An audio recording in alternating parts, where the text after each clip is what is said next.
ये बात है राजकीय उच्च माध्यमिक विद्यालय रामपुर की। एक ऐसा स्कूल जो दिन में बिल्कुल सामान्य लगता था, लेकिन रात होते ही वहां कुछ ऐसा होता था जिसके बारे में जानकर अच्छे अच्छों की रूह कांप जाए।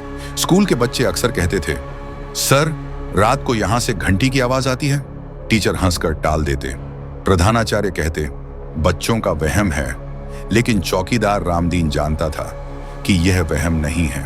रामदीन पिछले 20 साल से उस स्कूल में चौकीदार था। उसने बहुत कुछ देखा था, लेकिन पिछले कुछ महीनों से एक चीज उसे सोने नहीं देती थी। रात के ठीक 12:15 पर ट्रिन ट्रिन ट्रिन स्कूल की घंटी बजती थी, जबकि बिजली बंद होती। स्कूल का मेन स्विच ऑफ रहता और घंटी का तार तक काट दिया गया था। पहली बार रामदीन ने सोचा सपना होगा। दूसरी बार पसीना निकल आया। तीसरी रात उसने तय कर लिया, आज देखूंगा चाहे जो हो। घंटी की आवाज हमेशा क्लासरूम नंबर 7 से आती थी, वही कमरा जो 15 साल से बंद था। कहते हैं वहां एक हादसा हुआ था, लेकिन कोई खुलकर बात नहीं करता। उस रात रामदीन टॉर्च लेकर धीरे धीरे उस कमरे की ओर बढ़ा। जैसे जैसे वह पास आता गया, हवा ठंडी होती गई, टॉर्च की रोशनी कांपने लगी और दिल जोर जोर से धड़कने लगा। दरवाजा आधा खुला था। रामदीन ने अंदर झांका।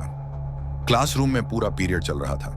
बेंचों पर 20 से 25 बच्चे बैठे थे, सब स्कूल यूनिफॉर्म में, लेकिन किसी की आंखों में सफेदी नहीं थी। सबकी आंखें पूरी तरह काली थीं। चेहरे भावहीन, जैसे जिंदा ही न हो। ब्लैक बोर्ड के सामने एक टीचर खड़ी थी, सफेद साड़ी, लंबे खुले बाल और हाथ में चौक। वह बोर्ड पर लिख रही थी, आज का लेसन, मरने के बाद भी स्कूल आना। रामदीन के हाथ से टॉर्च गिर गई।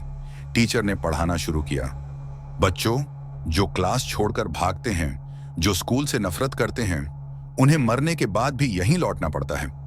सभी बच्चे एक साथ बोले, यस मैडम। उनकी आवाज इंसानी नहीं थी, ऐसी जैसे कब्र के अंदर से आ रही हो। तभी एक बच्चे ने धीरे धीरे गर्दन घुमाई और सीधे रामदीन की ओर देखा। फिर दूसरा, फिर तीसरा। कुछ ही सेकंड में सारी काली आंखें रामदीन पर टिकी थीं। टीचर ने मुस्कुराकर कहा, अब नया पीरियड शुरू होने वाला है। ट्रिन ट्रिन ट्रिन घंटी फिर बजी और उसी पल सभी बच्चों ने खड़े होकर एक साथ कहा, नया स्टूडेंट बाहर खड़ा है मैडम। टीचर ने धीरे धीरे दरवाजे की ओर देखा और कहा, उसे अंदर बुलाओ। रामदीन जान बचाकर भागा। उसके पैर सुन्न हो चुके थे। पीछे से बच्चों की हंसी आ रही थी।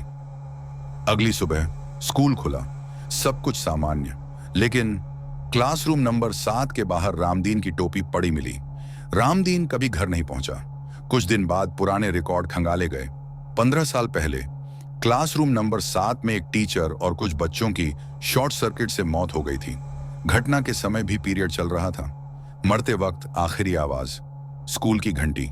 आज भी कहते हैं, अगर कोई रात को स्कूल के पास से गुजरे और 12:15 पर घंटी की आवाज सुने, तो समझ लेना क्लास चल रही है और एक सीट अब भी खाली है।